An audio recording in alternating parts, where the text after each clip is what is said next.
ఏపీలో 2 నెలల క్రితమే ఏర్పడిన కూటమి సర్కార్ గతంలో జరిగిన తప్పిదాలను సవరించుకుంటూ నవ్యాంధ్ర నిర్మాణాల కోసం తీవ్ర ప్రయత్నాలు చేస్తుంది. అయితే ఇందులోనూ సమస్యలు తప్పడం లేదు. ఇదే క్రమంలో తాజాగా రాష్ట్రానికి సంబంధించిన ఓ కీలక నిర్ణయం ఏర్పాటు కోసం కీలక నగరాలైన కర్నూలు, విజయవాడ మధ్య పోటీ నెలకొంది. ఇందులో ఏదో ఒకటి ఎంచుకోవాల్సిన పరిస్థితి సీఎం చంద్రబాబుదే.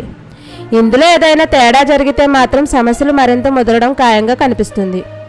రాష్ట్ర విభజన తర్వాత కృష్ణానది జల వివాదాల పరిష్కారం కోసం బోర్డును హైదరాబాద్లో ఏర్పాటు చేశారు. తెలుగు రాష్ట్రాల్లో ప్రవహిస్తున్న కృష్ణానది ఏపీలో తన ప్రయాణం ముగిసింది. దీంతో చివరి రాష్ట్రమైన ఏపీలో కృష్ణా బోర్డు కార్యాలయం ఏర్పాటు కోసం గతంలో పలు ప్రయత్నాలు జరిగాయి. అయితే దీన్ని తమ ప్రాంతంలోనే, తమ నగరంలోనే ఏర్పాటు చేయాలనుకుంటూ ప్రభుత్వాలపై ఒత్తిడి వచ్చింది. ఈ క్రమంలోనే గత వైసీపీ సర్కారు విశాఖలో ఏర్పాటు కోసం ప్రయత్నించింది. అయితే రాయలసీమ పక్కాగా ప్రవహిస్తున్న కృష్ణా జిల్లాల్లో సముద్రంలో కలుస్తున్న కృష్ణానది యాజమాన్య బోర్డును విశాఖలో పెట్టడం ఏంటనే ప్రశ్నలు వినిపిస్తున్నాయి. దీంతో అప్పటి జగన్ సర్కార్ వదిలేసింది. ఇప్పుడు కూటమి సర్కార్ ముందు మాత్రం విజయవాడ, కర్నూలులో ఏదో ఒక చోట ఏర్పాటు చేయాలనుకున్న డిమాండ్లు వినిపిస్తున్నాయి.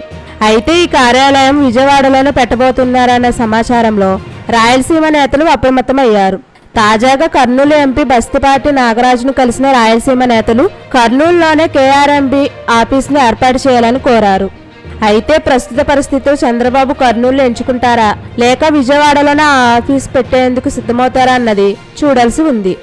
ఎందుకంటే గతంలో చంద్రబాబు రాయలసీమలోనే పుట్టిన ఆ ప్రాంతానికి ఏమీ చేయలేదని ఆయన ప్రత్యర్థులు ఆరోపించారు. ఇప్పుడు కేఆర్ఎంబీ కార్యాలయం విజయవాడలో పెడితే మరోసారి అదే విమర్శలు చంద్రబాబు ఎదుర్కోవాల్సి ఉంటుంది. దీంతో సీఎం నిర్ణయం ఏంటో తెలియాల్సి ఉంది.